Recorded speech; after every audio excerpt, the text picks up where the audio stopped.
esta hora, aquí desde Musicalmente con Albert, el programa Noche de Palabra, y esta vez lo dirige nuestro hermano Heriberto Méndez.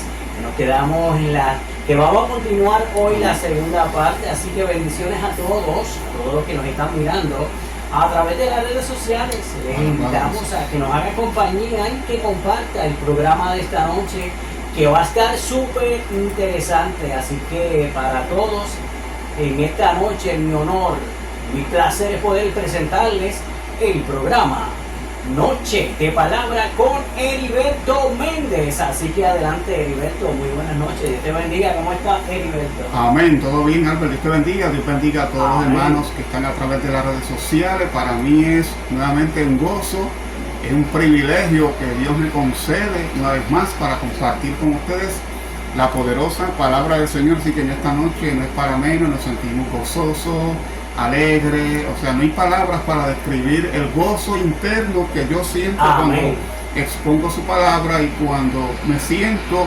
cerca de Dios. Y aunque siempre estamos cerca, porque el Señor nunca se va, Él está aquí presente, especialmente presente en nuestros corazones, nos sentimos gozosos cuando sentimos su presencia y cuando el Espíritu Santo respalda cada cosa que hacemos para su reino. Así que en esta noche, como dijiste bien, Albert, vamos a estar continuando con la segunda parte, o más bien explicar algunos puntos con más detalles, porque la semana pasada pues no me dio tiempo de compartir, ¿verdad? Era mucho material y yo sé que hay hermanos que a lo mejor se quedaron con algunas dudas de algunos puntos y algunos textos en particular. Así que en esta hora no es la excepción, vamos a estar compartiendo la poderosa palabra del Dios viviente. Así que damos comienzo en esta noche para que el Señor obre, ¿verdad? Y si usted está ahí, yo le voy a pedir de corazón que se mantenga hasta el final del programa.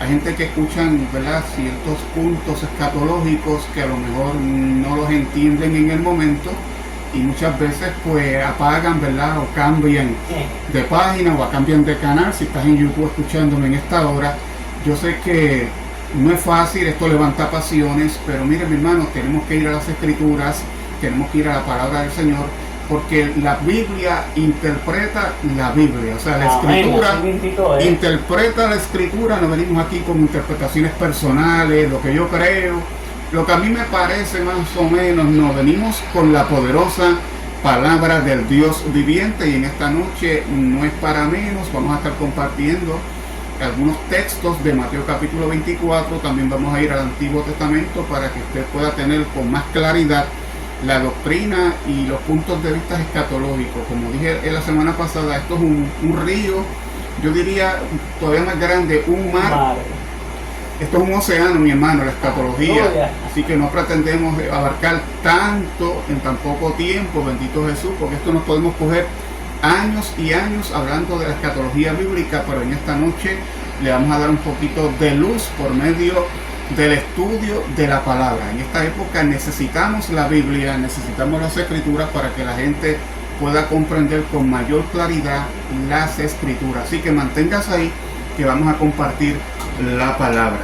Ahora, como dato curioso, en esta hora, antes de ir a las Escrituras, les voy a dar lo que es la definición de hermenéutica bíblica. Escúcheme bien, lo que es hermenéutica, uno de los puntos que la gente no toma en consideración cuando va a explicar la Biblia. Cuando nos metemos en la palabra, tenemos que entender la hermenéutica bíblica. Si no usamos la hermenéutica bíblica, no solamente vamos a cometer errores, sino que también vamos a cometer horrores doctrinales, mi hermano. Así que en esta noche esperamos que usted se mantenga ahí, escuche bien la definición de la palabra hermenéutica bíblica, y es la siguiente: es el estudio de los principios y métodos de la interpretación del texto bíblico. Eso es hermenéutica bíblica. Vamos a leerlo nuevamente para aquellos que están ahí en sintonía. Hermenéutica bíblica, escúcheme bien, es el estudio de los principios y métodos de la interpretación del texto bíblico. O sea que es el estudio y es el método que se usa para interpretar el texto bíblico. Vuelvo y repito, la Escritura interpreta la Escritura. También les voy a dar la definición de lo que es hermenéutica del texto bíblico en particular. Escúchenme bien. Debe partir de una buena exégesis que permita actualizar el texto en el presente histórico y vital de la interpretación. O sea que cuando los textos hablan específicamente de una época o a quién se le escribió, en la época en que se escribió, a qué se refería en particular el texto bíblico, tenemos que tener en consideración eso, a qué audiencia Jesús le estaba hablando, a qué personas era Jesús hablándole o los que estaban allí presentes y a qué se refería el Señor Jesucristo. Así que en esta hora voy a compartir algunos textos en particular que la semana pasada los compartí, obvio, pero vuelvo y repito, necesitan mayor atención porque yo sé que hay gente que a lo mejor se quedaron con un poquito de duda y no queremos traer dudas, sino que queremos clarificar el texto bíblico. Después que usted me escuche, si usted quiere creer lo que usted entienda, pues allá usted. Pero vamos a ir a las escrituras porque yo creo que yo no puedo creer lo que yo creo, ¿verdad? Lo que yo me imagino, lo que yo entiendo. No se trata porque la Biblia no es de particular interpretación, sino que los hombres de Dios escribieron siendo inspirados por el Espíritu Santo. Voy a ir a Mateo capítulo 24, verso 29. Escúcheme bien el texto bíblico. Esto es un texto, Albert, que se ha malinterpretado en el pueblo del Señor por muchísimos años. O sea, y 2 más 2 son 4, no son 5. Pero para muchas personas piensan que 2 más 2 son 5. Y quizás suena esto un poquito vaga la comparativa que estoy haciendo en esta noche, pero es la realidad de la palabra. Mateo capítulo 24, verso 29. Dice la palabra del Señor Jesucristo hablándole a aquella generación específicamente. Jesús dijo lo siguiente: e inmediatamente después de la tribulación de aquellos días, el sol se oscurecerá y la luna no dará su resplandor, y las estrellas caerán del cielo y las potencias de los cielos serán conmovidas. Jesús está utilizando un hebraísmo. Jesús está utilizando la expresión que utilizaban los judíos y los que ellos entendían en aquel entonces. Vamos a ir a las escrituras para confirmar este texto bíblico y la interpretación correcta del dicho texto. Dice que el sol se oscurecerá y la luna no dará su resplandor y las estrellas caerán del cielo y las potencias de los cielos serán conmovidas. Si nos vamos al libro de Isaías en esta hora, vamos a ir a la palabra. Un detalle que no quiero pasar por alto es que tenemos que conocer el Antiguo Testamento para poder interpretar a la luz de la Biblia el Nuevo Testamento. Porque la profecía del Nuevo Testamento no cayó en paracaídas. Esto no cayó así como de carambola. No. La profecía del Nuevo Testamento ya se venía hablando en el Antiguo Testamento. E incluso el lenguaje que se utilizan o que utilizaban los profetas en el Antiguo Testamento, Jesús también los estaba utilizando. Vamos a ir a la palabra. Profecía sobre Babilonia. El Señor le iba a enviar juicio a Babilonia por su desobediencia, por su pecado. No voy a entrar en detalles, ¿verdad?, de qué se trataba en particular, porque quiero ir al texto específicamente. ¿Qué dice la Biblia? Lo vamos a leer en esta noche. Profecía sobre quién? Sobre Babilonia. Escúcheme bien con cuidado. Profecía sobre Babilonia. Dice, profecía sobre Babilonia. Le doy énfasis para que usted pueda entender con claridad que la profecía fue para un pueblo específicamente. Revelarla a Isaías, hijo de Amós. Dice, levantad bandera sobre un alto monte, alzad la voz a ellos, alzad la mano, para que entren por puertas de príncipe, y mande a mis consagrados, asimismo llamé a mis valientes para mi ira. Para mi ira, escúcheme bien, a los que se alegran con mi gloria, estruendo de multitud en los montes, como de mucho pueblo, estruendo de ruido de reinos, de naciones reunidas. Jehová de los ejércitos pasa revista a las tropas para la batalla. Vienen de lejana tierra, de lo postrero de los cielos, Jehová y los instrumentos de su ira, para destruir toda la tierra. Escuche con cuidado en esta hora gloriosa. Voy a leer ese texto en particular, Albert, porque es que tiene una enseñanza poderosa. Dice la Biblia, número 1, profecía sobre quién yo dije al principio, sobre Babilonia. Que no se te olvide eso, hermano. Profecía sobre el pueblo de Babilonia. Y en el verso 5 dice, vienen de lejana tierra, de los postreros de los cielos, Jehová y los instrumentos de su ira para destruir toda la tierra. Cuando dice toda la tierra, es toda la tierra de Babilonia. Alaba. La tierra de Babilonia, no está hablando del globo. Hay una enseñanza bíblica poderosa y estoy por la Biblia, mi hermano, texto por texto. Aullad porque cerca está el día de Jehová, vendrá como asolamiento del Todopoderoso.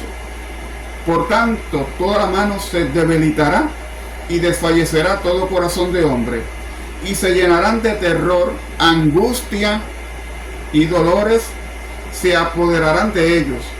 Tendrán dolores como mujer de parto. Se asombrará cada cual a mirar a su compañero, y sus rostros de llama. Y escuche bien ahora, iglesia, los hermanos que están ahí. He aquí el día de Jehová viene terrible y de indignación y ardor de ira, para convertir la tierra en soledad y raer de ella a sus pecadores. ¿Está hablando del globo terráqueo? No, señor.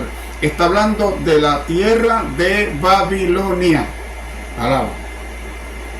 Está hablando de Babilonia. Vuelvo y repito. Y aquí el día de Jehová viene terrible y de indignación y ardor de ira, para convertir la tierra en soledad y raer de ella a sus pecadores. ¿A quiénes?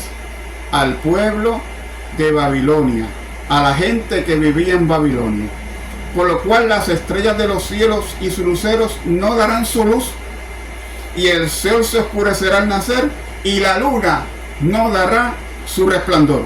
Aquí es donde yo quiero entrar también en profundidad en esta hora, porque cuando Dios le envía juicio sobre Babilonia, o por lo menos lo está Isaías profetizando, que eso es lo que viene, dice la palabra, que cuando llegue el día de Jehová, terrible y de indignación y ardor de ira, para convertir la tierra en soledad y raer de ella a sus pecadores, entonces el verso 10 dice lo siguiente: por lo cual las estrellas de los cielos y sus luceros no darán su luz, y el sol se oscurecerá al nacer, y la luna no dará su resplandor.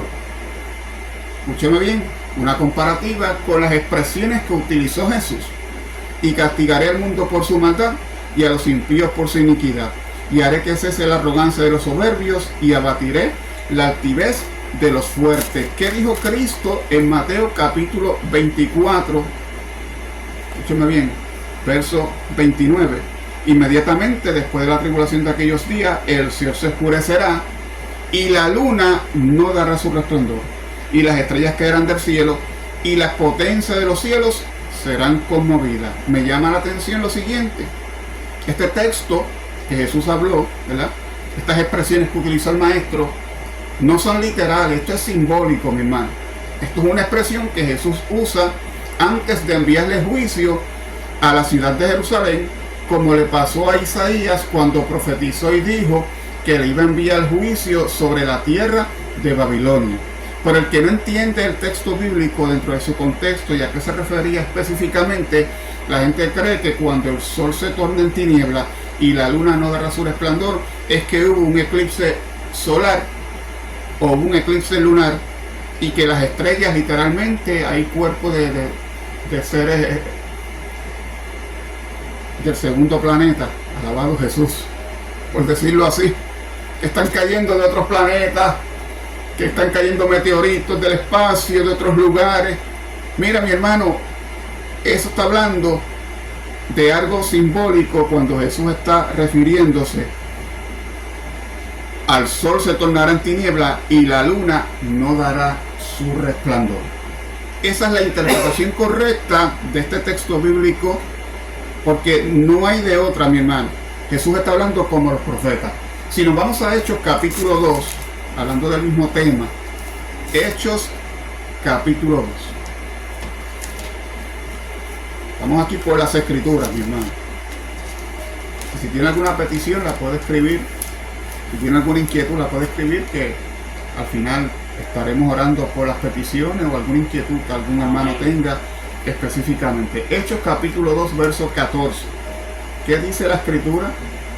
Dice lo siguiente: El primer discurso de Pedro, dice la palabra: entonces Pedro, poniéndose en pie con los 11, alzó la voz y les habló diciendo: varones judíos y todos los que habitáis en Jerusalén, esto sea notorio y oíd mis palabras, porque esto no es tan ebrio como vosotros suponéis, pues que es la hora tercera del día.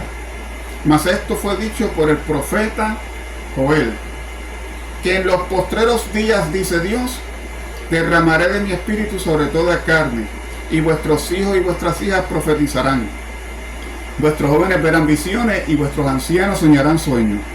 Y de cierto sobre mis siervas y sobre mis siervos, en aquellos días derramaré de mi espíritu y profetizarán. Y escucha ahora: y daré prodigios arriba en el cielo, y señales abajo en la tierra, sangre y fuego y vapor de humo. El sol se convertirá en tinieblas y la luna en sangre, antes que venga el día del Señor grande y manifiesto, y todo aquel que invocar el nombre del Señor será salvo. Vuelve el escritor, en este caso Lucas fue el que escribió el libro de los Hechos de los Apóstoles, se conoce también como Hechos del Espíritu Santo. Vuelve a utilizar el mismo lenguaje que utilizó Isaías para la ciudad de Babilonia. Volvió también a utilizar el lenguaje que utilizó Jesús para referirse a la destrucción de Jerusalén, y dice que haré señales abajo en la tierra, sangre y fuego y vapor de humo. El sol se convertirá en tinieblas y la luna en sangre, antes que venga el día grande y manifiesto de Jehová. O sea que antes de que llegara el día del juicio sobre Jerusalén, dice la Biblia que el escritor utiliza esas expresiones, dando a entender que el día que viene es un día de angustia, un día terrible, grande y manifiesto, porque Jesús venía nuevamente en el año 70 en juicio sobre la ciudad de Jerusalén. Yo no estoy diciendo que el Señor no viene, no vaya a sacarme fuera de contexto.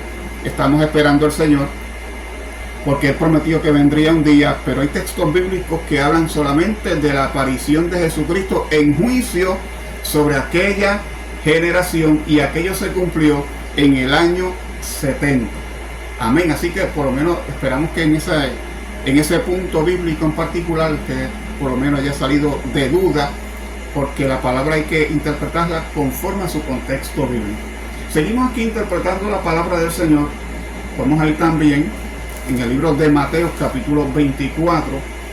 Ahí cerquitita, no hay que ir muy lejos, en el próximo texto bíblico, dice la Escritura: entonces aparecerá la señal del Hijo del Hombre en el cielo. Dice que se va a aparecer la señal del Hijo del Hombre en el cielo. Y entonces se lamentarán todas las tribus de la tierra, las 12 tribus de Israel. Porque Israel era la que tenía las 12 tribus. Y verán al Hijo del Hombre viniendo sobre las nubes del cielo con poder y gran gloria. Hay gente que creen que ahí está hablando de la segunda venida de Cristo visible, y ahí no está hablando de eso, mi hermano. Ahí no está hablando de la segunda venida de Cristo visible. Ahí está hablando de la venida de Cristo en juicio sobre Jerusalén. ¿Por qué? Sencillo. Primero, Él se autoproclamó el Hijo del Hombre. Número uno, esto es importante, no lo podemos pasar por alto. El Hijo del Hombre, Jesucristo. Dice que entonces se lamentarán todas las tribus de la tierra de Israel, y verán al Hijo del Hombre. Bueno, y repito, utiliza otra vez la expresión el Hijo del Hombre, viniendo sobre las nubes del cielo con poder y grande gloria. Eso tiene un peso bien fuerte, por así decirlo, en el Antiguo Testamento.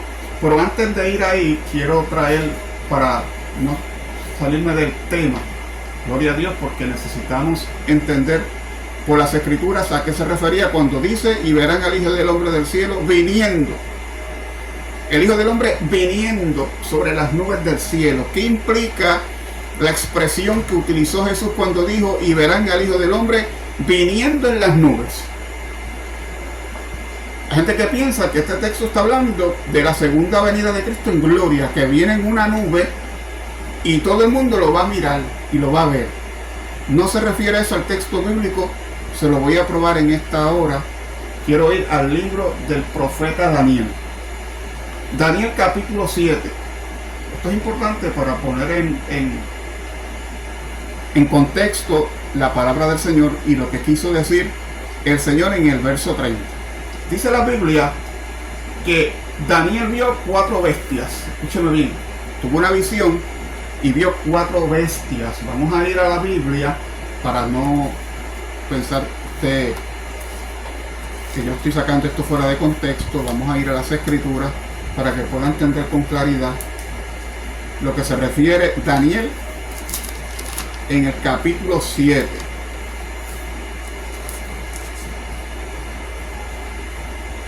Capítulo 7 de Daniel. Vamos a ir a la palabra en esta hora. Verso 1. En el primer año de Belsasar, rey de Babilonia, tuvo Daniel un sueño y visiones de su cabeza mientras estaba en su lecho. Luego escribió el sueño y relató lo principal del asunto. Daniel dijo: miraba yo en la visión de la noche, he aquí que los 4 vientos del cielo combatían en el gran mar, y 4 bestias grandes, diferentes la una de la otra, subían del mar. Escúcheme bien, ahora comienza a ver la primera bestia. La primera era como león y tenía alas de águila. Y yo estaba mirando hasta que sus alas fueron arrancadas y fue levantada del suelo y se puso en diestra sobre los pies a manera de hombre y le fue dado corazón de hombre. Ahí está hablando, escúchame bien, de Babilonia, del imperio mundial de Babilonia. Y eso tiene un símbolo. Babilonia, el símbolo de Babilonia es el león y el representante de este imperio mundial, el representante es Nabucodonosor. Esa es la primera bestia. Pero hay una segunda bestia que ve también Daniel, y es en el verso 5. He aquí otra segunda bestia semejante a un oso, la cual se alzaba de un costado más que el del otro, y tenía en su boca 3 costillas entre los dientes, y le fue dicho así: levántate, devora mucha carne.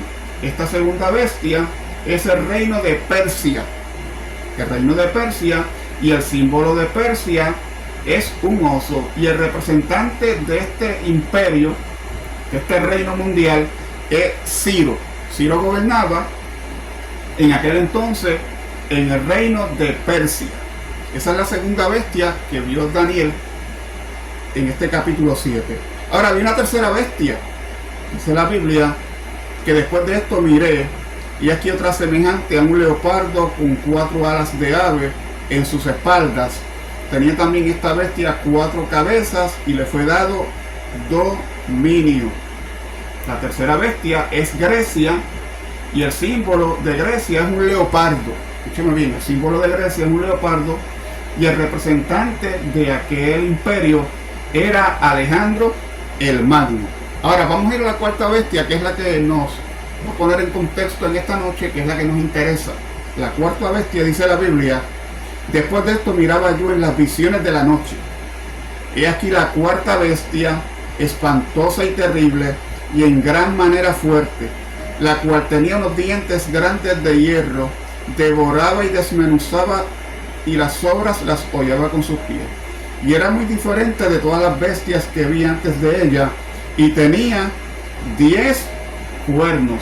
La bestia, ¿cuál era ese imperio? El imperio de Roma, que reinaba en aquel entonces cuando el verbo de Dios se hizo carne. Cuando Jesús vino a este mundo, Roma era el imperio que gobernaba en aquel entonces. Y el símbolo, ¿cuál eran? Cuernos y grandes dientes. Los representantes de este imperio de Roma eran los césares romanos. Por medio de los césares romanos, el imperio de Roma se fue agrandando, por así decirlo, y cogía mucha fuerza, de tal manera que Daniel dice que este imperio y esta cuarta bestia era muy distinta de las anteriores, porque era espantosa y terrible. La bestia, la cuarta bestia, espantosa y terrible. Ahora, como dato curioso, Roma gobernaba en la época de Jesús. Los romanos, juntamente con Jerusalén, juntamente con los judíos, se pusieron de acuerdo para crucificar a Jesús y llevarlo a la muerte. Ahora, ¿qué dice la Biblia en Mateo capítulo 24, verso 30? Que ya lo leí, pero lo vamos a refrescar en esta hora para que tenga una idea. Y aparecerá la señal del Hijo del Hombre en el cielo, y entonces se lamentarán todas las tribus de la tierra, y verán al Hijo del Hombre viniendo sobre las nubes del cielo con poder y grande gloria. En Daniel capítulo 7, ahí mismo en el mismo capítulo, verso 13 en adelante, ¿qué dice la escritura? Miraba yo en la visión de la noche, y aquí con las nubes del cielo venía uno como un hijo de hombre, que vino hasta el anciano de días. Daniel tuvo una visión, una revelación de parte de Dios. Dice que miraba yo en la visión de la noche, y aquí con las nubes del cielo, lo mismo que Cristo dijo en Mateo capítulo 24, verso 30. Miraba yo en la visión de la noche, y aquí con las nubes del cielo venía uno como un hijo de hombre, que vino hasta el anciano de días. O sea, ese hijo de hombre era Jesucristo en el Antiguo Testamento, Dios dándole la visión a Daniel, y dice que este hijo de hombre iba caminando entre las nubes, viniendo en las nubes hasta el anciano de día. ¿Quién era el anciano de día? Dios el Padre. Y le hicieron acercarse delante de él. Y escúcheme bien lo que le dieron al Hijo del Hombre en esta visión de Daniel, capítulo 7, verso 14. Y le fue dado dominio, gloria y reino, para que todos los pueblos, naciones y lenguas le sirvieran. Su dominio es dominio eterno que nunca pasará, y su reino uno que no será destruido. Escúcheme bien, iglesia. A este Hijo de Hombre le fue dado ¿qué? Dominio, le fue dado gloria, le fue dado reino, para que todos los pueblos, naciones y lenguas le sirvieran. Su dominio es dominio eterno que nunca pasará, y su reino uno que no será destruido. Me llama la atención porque cuando Cristo muere en la cruz del Calvario, que resucita, cae el juicio de Dios sobre Jerusalén en el año 70. Y Cristo, mira mi hermano, ya pasaron muchísimos años, pero desde que Cristo murió en la cruz y resucitó al tercer día, conforme a las Escrituras, el Señor reina, alabado Jesús. Cristo reina sobre la vida del creyente, y su reino, un reino que nunca tendrá fin. Hay un texto en particular que es en el verso 9, que no lo leí, pero quiero compartirlo con ustedes. Dice la Biblia: estuve mirando hasta que fueron puestos tronos, y se sentó un anciano de días con vestiduras blancas como la nieve, y el pelo de su cabeza como la lana limpia, y su trono llama de fuego, y las ruedas del mismo fuego ardiente. Un río de fuego procedía y salía de delante de él. Millares de millares le servían, y millones asistían delante de él. El juez se sentó, y los libros fueron abiertos. Yo entonces miraba, a causa del sonido de las grandes palabras que hablaba el cuerno, miraba hasta que mataron a la bestia, y su cuerpo fue destrozado y entregado para ser quemado en el fuego. Y habían también quitado a las otras bestias su dominio, pero le había sido prolongado la vida hasta cierto tiempo. O sea que ellos reinaron por cierto tiempo. Pero cuando Cristo llegó, Cristo estableció un reino espiritual, hermano. El imperio o el reino de Cristo no era un reino físico literal, era un reino espiritual. Nosotros estamos en ese reino, porque Cristo reina. No, hermano, yo estoy esperando a Cristo, porque cuando el Señor venga, entonces que Él va a reinar. Mira, mi hermano, ya nosotros estamos en un reino inconmovible.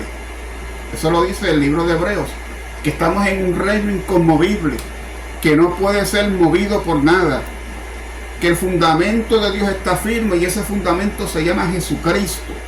De ahí en adelante, después del Imperio Romano, que se desapareció, no volvieron a ocurrir ningún imperio mundial de allá para acá. El único imperio mundial que hay es el imperio de nuestro Señor Jesucristo. ¿De qué forma? Hay creyentes en la China, hay creyentes en África, Hay creyentes en los Estados Unidos, hay creyentes en la República Dominicana, en Alaska. En todo lugar hay creyentes, personas que han aceptado a Cristo como su Señor y Salvador. Y el imperio o el reino de Cristo, escucha bien, el reino de Cristo permanece para siempre. Es un reino que nunca tendrá fin, mi hermano. Cristo reina, alabado Jesús. Miren que han tratado en el pasado de quemar la Biblia, de desaparecerla. Han tratado de hacerle daño al Evangelio. Y dicho sea de paso, la iglesia siempre ha sido perseguida. Pero Cristo reina. Ese reino nunca tendrá fin. Lo que pasa es que hay creyentes, Albert, que están esperando que el Señor venga. Para que reine. Para que reine y haga un reinado físico en Jerusalén. La antigua Jerusalén, la que está ahora mismo, que para Dios ya es irrelevante, porque ya Jerusalén no es el pueblo de Dios. El problema de las personas que interpretan las escrituras basado en la escatología futurista es que ellos dicen que Dios tiene dos pueblos. Dios tiene el pueblo de Israel y la iglesia. Mira, mi hermano, el pueblo de Israel ya dejó de ser el pueblo de Dios. El pueblo de Israel, los judíos, van a ser pueblo de Dios cuando acepten a Cristo como Señor y Salvador y sean parte de la iglesia. Dios no tiene dos pueblos, Dios tiene uno. El problema de esto es que cuando dividimos esto en dos pueblos, entonces entramos en una interpretación bíblica que es incorrecta. Pero Dios tiene un solo pueblo y ese pueblo es la iglesia de Jesucristo. Dios no tiene dos pueblos, mi hermano. Cristo reina. Por eso era que cuando Jesús decía yo soy rey, bueno, se lo llevaron al sumo sacerdote, ¿sabe? Y Cristo, cuando el sumo sacerdote le dijo, te conjuro por el Dios viviente que me digas si eres el Cristo, el Hijo de Dios. Y Cristo le dijo, tú lo has dicho. Tú lo has dicho. Y desde ahora verás al Hijo del Hombre sentado a la diestra del poder de Dios y viniendo en las nubes del cielo. O sea, Cristo le está diciendo al sumo sacerdote, tú lo vas a ver. Si Cristo le dijo al sumo sacerdote que lo iba a ver, que iba a ver ese evento, y no lo vio, porque Cristo está hablando del futuro, Albert, que Cristo le mintió al sumo sacerdote. Y Cristo no miente, Él es fiel. Dice la Biblia que nunca hizo maldad, ni hubo engaño en su boca. El Cordero perfecto que nunca pecó. Pero Cristo le dijo al sumo sacerdote que me verás a mí, verás al Hijo del Hombre sentado a la diestra del poder de Dios y viniendo en las nubes del cielo. Tú lo vas a ver. Y en el año 70, el sumo sacerdote y los que estaban vivos para ese entonces vieron al Hijo del Hombre viniendo en las nubes en juicio sobre Jerusalén. Eso es lo que se refiere el texto bíblico. Se lo probé en la Biblia basado en Daniel capítulo 7, cuando dice la Biblia que había también quitado las otras bestias de su dominio. Y después dice en el verso 13, miraba yo en la visión de la noche, he aquí con las nubes del cielo, que venía uno como hijo de hombre. O sea, venía para tomar posesión del reino. Mi hermano, ya estamos en el reino. Ahora, yo no estoy diciendo que este reino todo es color rosa, ¿no? Hay situaciones difíciles en nuestra vida, hay enfermedades, hay problemas, hay angustia, hay tristeza. Pero estamos en el reino. Cristo le dijo a sus discípulos que en el mundo tendréis aflicciones, mas confiad, yo he vencido al mundo. Estamos en el reino. Cristo reina sobre la iglesia. Porque lo que el Señor hizo fue que terminó con el antiguo pacto para dar comienzo a un nuevo pacto. Alabado Jesús. Bendito sea su nombre en esta hora. Para dar comienzo a un nuevo pacto. ¿Cuál es el pacto? El que Cristo hizo en la cruz del Calvario por cada uno de nosotros. Mucha gente piensa que en el libro de Daniel también habla del cuerno pequeño que sale de entre los 10.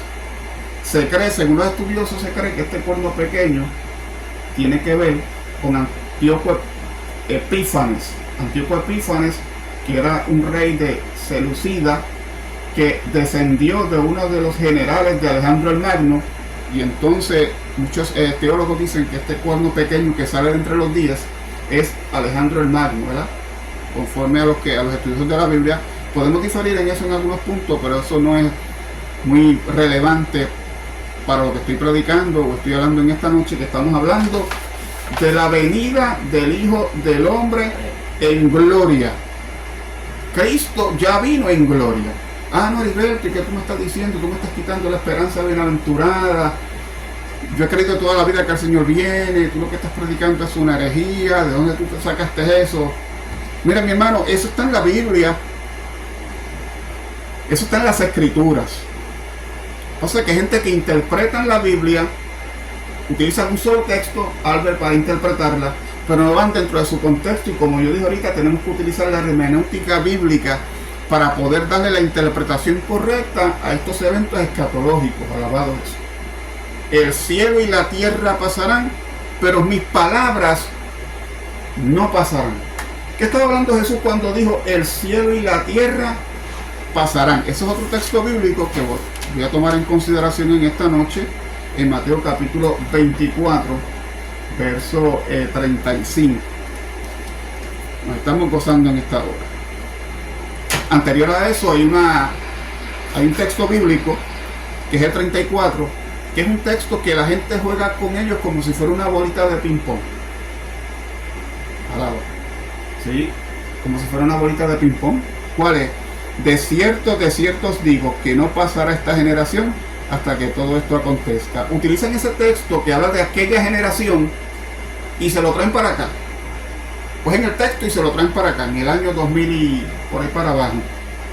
Y agarran el texto y lo aplican a nosotros cuando Jesús estaba hablando de aquella generación. Mi hermano, no podemos sacar el texto, Albert, de ahí, dentro de su contexto, y traérmelo para acá y darle la interpretación que yo crea más o menos conveniente. No, tenemos que ir conforme a las Escrituras. Después de ese texto bíblico, Jesús dijo estas palabras: el cielo y la tierra pasarán, pero mis palabras no pasarán. Vamos a ir a las Escrituras en 2 de Pedro capítulo 3. Alaba. 2 de Pedro capítulo 3. ¿Qué dice la Escritura en cuanto el cielo y la tierra pasarán, pero mis palabras no pasarán? Es interesante, Albert, estos temas porque, y estoy trayendo estos temas, hermanos, porque Albert me pidió, ¿verdad?, que trajera escatología bíblica. No estoy diciendo que yo lo sé todo, ¿verdad? Estamos aprendiendo, estamos escudriñando, estamos buscando información, estamos leyendo, porque queremos ser responsables con la enseñanza bíblica. No vengo aquí a inventar, no vengo aquí a soltar, ¿verdad?, a sacarme de la manga cualquier enseñanza bíblica, sino que quiero ir conforme a la palabra del Señor, y lo hago con mucho temor y temblor, lo hago con mucho respeto, sin intención de ofender a nadie, sino con una mente amplia. Si usted es una persona que le gusta aprender, que le gusta escudriñar la Biblia, pues usted me escucha y al final llega a sus propias conclusiones. Pero si no lo hace, solamente cierra su corazón, cierra su mente y no me escucha en esta hora, pues lamentablemente no vamos a aprender, porque el detalle es que nosotros no escuchamos. Escúcheme a mí, escuche a otras personas, escuche a todo el mundo, pero que la persona que le hable a usted o le predique tenga conocimiento escritural. Si no tiene conocimiento escritural, mira, mi hermano, descártelo por completo. Vamos a ir a la palabra.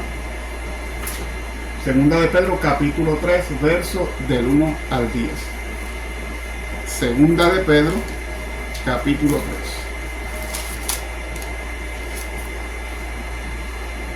Se titula El día del Señor vendrá. Escúchame bien, el día del Señor vendrá. El apóstol Pedro, hablándole a la iglesia de aquella generación, escúchame bien, a la iglesia de aquella generación,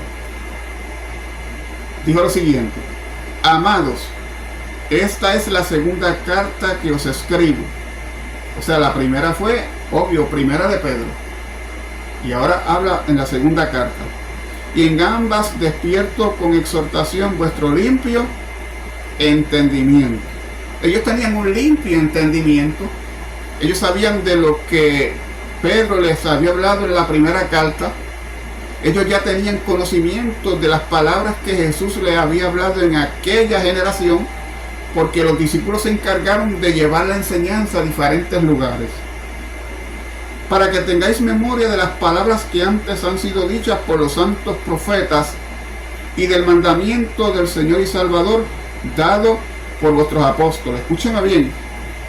Para que tengan memoria, o sea, que no se te olvide la enseñanza, que no se te olviden las palabras, escúchame bien, que antes han sido dichas por los santos profetas del Antiguo Testamento. Vuelvo y repito, la profecía del Nuevo Testamento no cayó así como en paracaídas, mi hermano. Ya esto estaba profetizado por los profetas del Antiguo Testamento. Y del mandamiento del Señor y Salvador dado por vuestros apóstoles. Sabiendo primero esto, que en los postreros días vendrán burladores andando según sus propias concupiscencias y diciendo, ¿dónde está la promesa de su advenimiento? O sea que habrían burladores en aquella generación. En esta época también hay burladores. Obvio, hay gente que se burla del evangelio, hay gente que no quiere saber de Dios. Si usted es evangélico te miran como por encima del hombro, como que tú eres algo raro, no quieren creer en la palabra y se burlan del evangelio. Eso es una realidad. Por aquí está hablando de aquella generación. ¿Dónde está la promesa de su advenimiento? O sea, ¿dónde está la promesa de que Él dijo que vendría en una nube con poder y gloria grande? El Hijo del Hombre viniendo en las nubes, lo que le dijo al sumo sacerdote y lo que le dijo a varias personas que estaban en aquella generación, que Cristo le dijo, hay gente aquí que no gustarán la muerte hasta que vengan al Hijo del Hombre viniendo en las nubes con poder y gloria grande. ¿Dónde está la promesa de su advenimiento? La promesa de su advenimiento, porque desde el día en que los padres durmieron, todas las cosas permanecen así, como desde el principio de la creación. O sea, en otras palabras, el Señor dijo que vendría. El Señor nos dijo unas directrices en Mateo capítulo 24, los apóstoles las estaban enseñando a aquella generación y muchas personas que no creyeron se burlaban y decían, ese que dijo que venía en una nube, no viene nada. Y se burlaban de la segunda venida de Cristo en juicio sobre Jerusalén. Porque desde el día en que los padres durmieron, todas las cosas permanecen así, como desde el principio de la creación. Estos ignoran voluntariamente, o sea, lo hacen a sabiendas, lo hacen a propósito, no son ignorantes, son personas que saben lo que están diciendo, saben por qué se burlan, o sea, tienen pleno conocimiento, conocen lo que es su mano derecha y su izquierda. Son personas que lamentablemente voluntariamente, dice que en el tiempo antiguo fueron hechas por la palabra de Dios los cielos y también la tierra. Sabemos que los cielos cuentan la gloria de Dios y el fundamento. Los cielos cuentan la gloria de Dios y el firmamento, anuncia la obra de sus manos. La misma naturaleza habla de que hay un creador. Yo no sé si usted le ha pasado, usted se puede observar la naturaleza y usted puede ver la gloria de Dios. Yo me pongo a ver la naturaleza y yo veo la gloria de Dios en mi vida, que provienen del agua y que por el agua subsisten, por lo cual el mundo de entonces pereció anegado en agua. Está hablando también de la época de Noé. Dios le dijo a Noé que mandara hacer un arca. Dice la Biblia que solamente Noé y su familia entraron al arca y se salvaron. Pero la gente de aquella generación de Noé, dice la Biblia, que el mundo de aquel entonces pereció anegado en agua. ¿Cuál fue el mundo que pereció anegado en agua? Aquella generación, la generación de Noé. Pero la tierra continuó. Alaba. La tierra tenía existencia, pero dice la Biblia que el mundo pereció. Es que cuando habla del mundo, en este texto específicamente, no está hablando de que el globo terráqueo pereció, perecieron la gente. Hello. El mundo de aquel entonces pereció anegado en agua.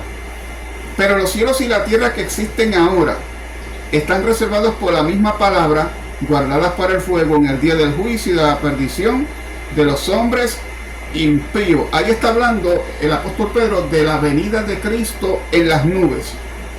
Que los cielos y la tierra que existen ahora, cuando la Biblia dice, pero los cielos y la tierra que existen ahora, está hablando de que el antiguo pacto ya iba a tener su fin y vamos a entrar en un pacto nuevo, el pacto con el Hijo de Dios, el pacto del Nuevo Testamento.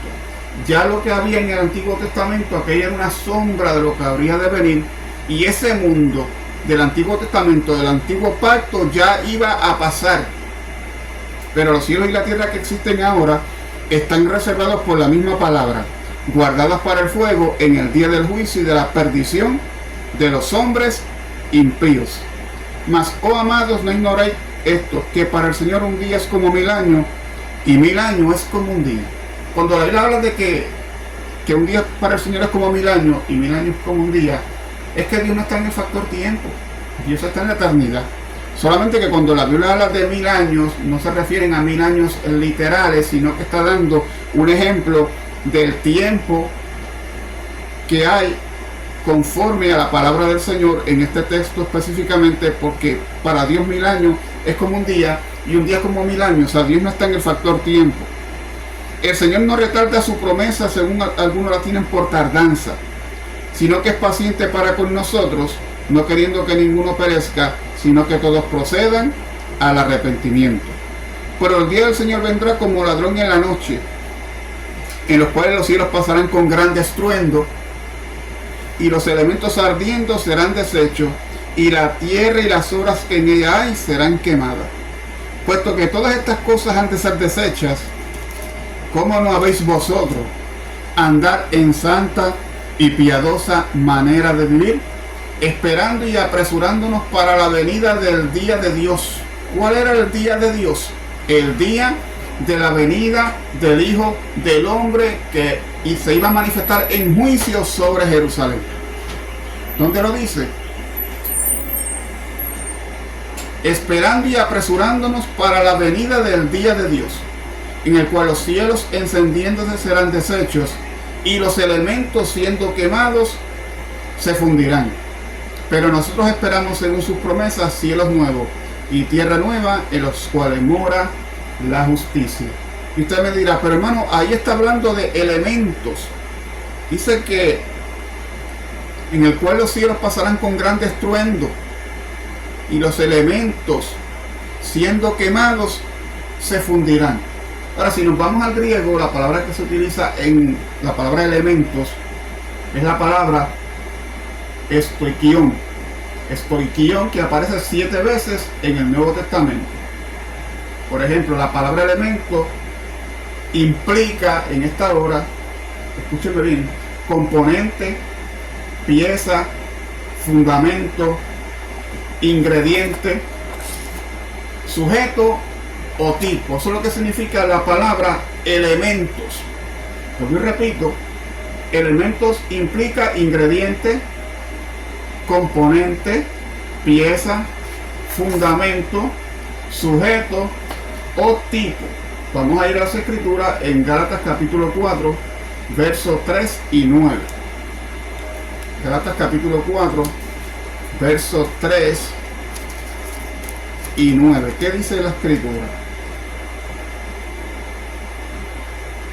Mas ahora, conociendo a Dios, o más bien siendo conocido por Dios, ¿cómo es que os volvéis de nuevo a los débiles y pobres rudimentos a los cuales os queréis volver a esclavizar? ¿Guardáis los días, los meses, los tiempos y los años? Me temo de vosotros que haya trabajado en vano con vosotros. Os ruego, hermanos, que os hagáis como yo, porque yo también me hice como vosotros. Ningún agravio me habéis hecho. Pues vosotros sabéis que a causa de una enfermedad del cuerpo os anuncié el Evangelio al principio. Pero el texto que quiero enfatizar específicamente es lo que dijo el apóstol Pablo en el verso 9. Mas ahora, conociendo a Dios, o más bien siendo conocido por Dios, ¿cómo es que volvéis de nuevo a los débiles y pobres rudimentos? La iglesia quería volver otra vez a los pobres y débiles rudimentos del Antiguo Testamento. O sea, Cristo no era suficiente. Ellos querían volver al Antiguo Testamento, los cuales queréis volver a esclavizar.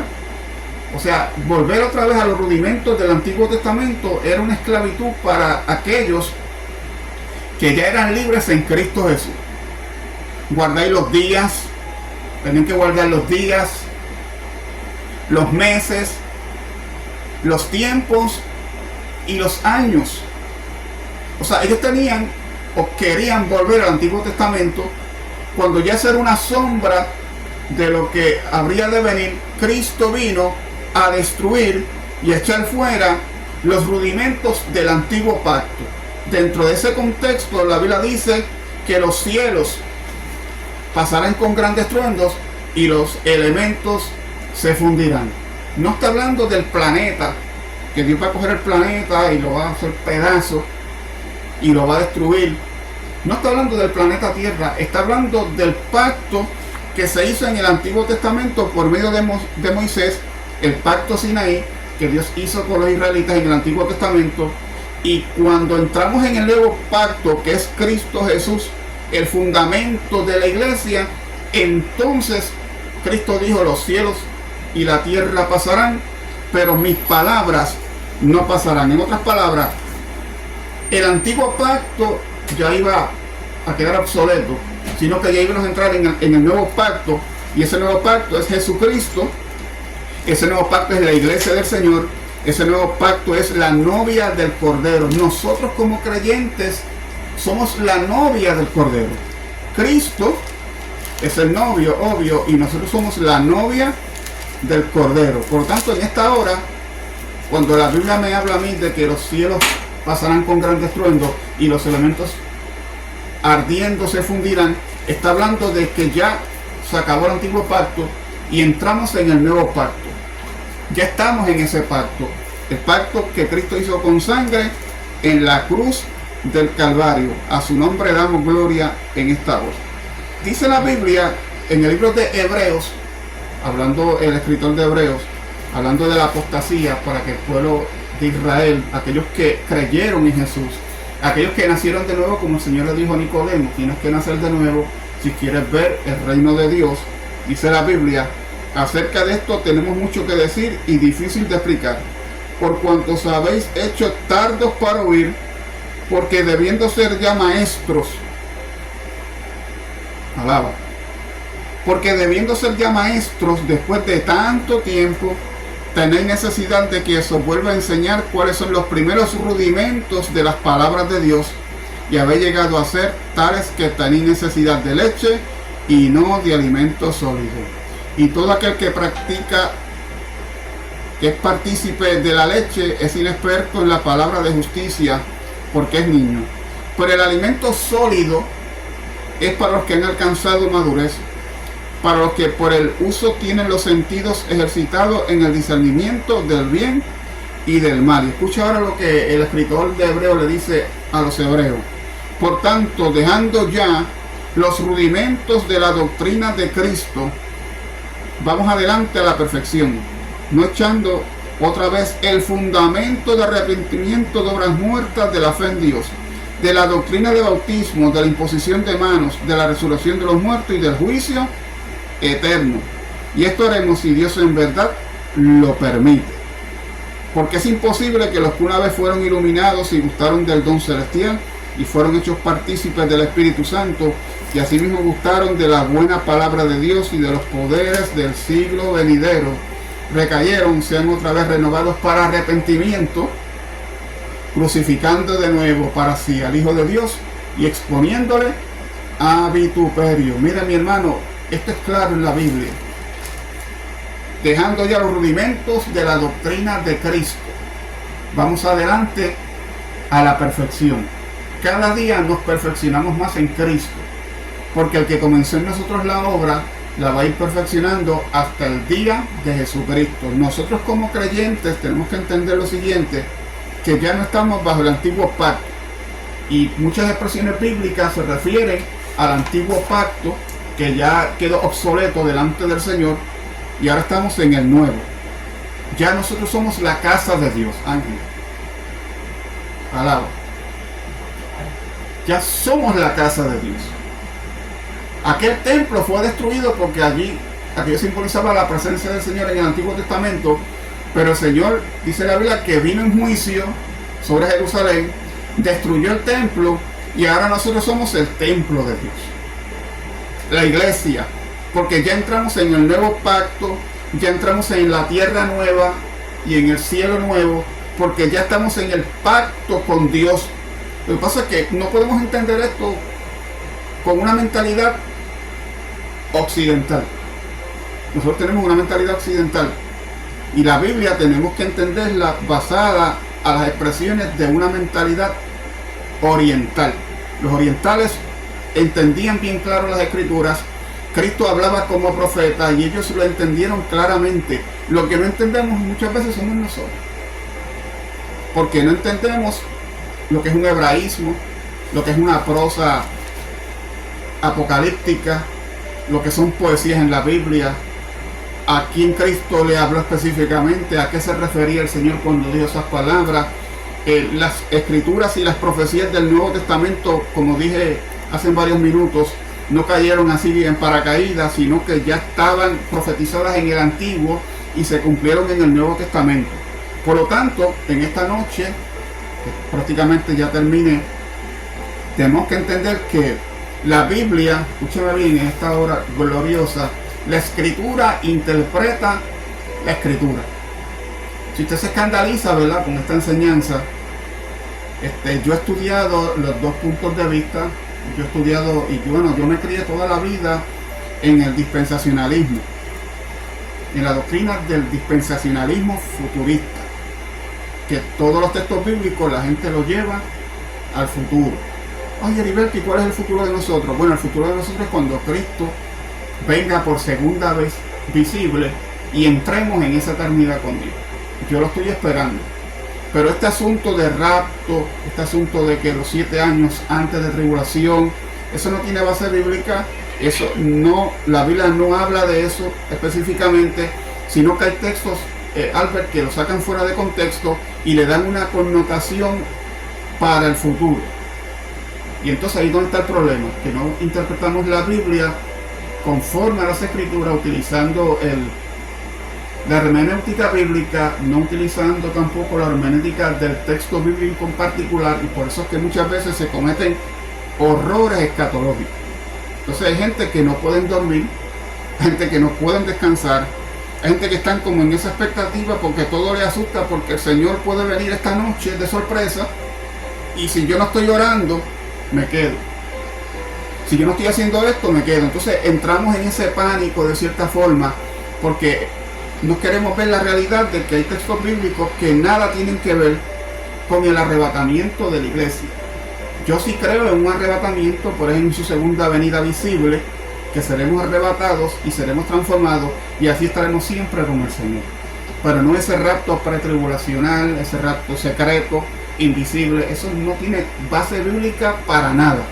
Sin embargo, hay gente que siguen creyendo en eso y quizás me podrán refutar basado en lo que ellos entienden, basado en lo que más o menos le enseñaron, pero no basado en las escrituras. Tenemos que ir a las escrituras en esta hora para poder entender la enseñanza de la palabra del Señor en esta noche. Así que, Albert, prácticamente ya terminé. Amén, gloria a Dios. Así que nos gozamos esta noche, esperamos que esta enseñanza haya sido de bendición para cada hermano y para cada hermana que ha escuchado la enseñanza bíblica en esta preciosa noche. Amén, gloria a Dios. Y realmente, pues sí, tenemos que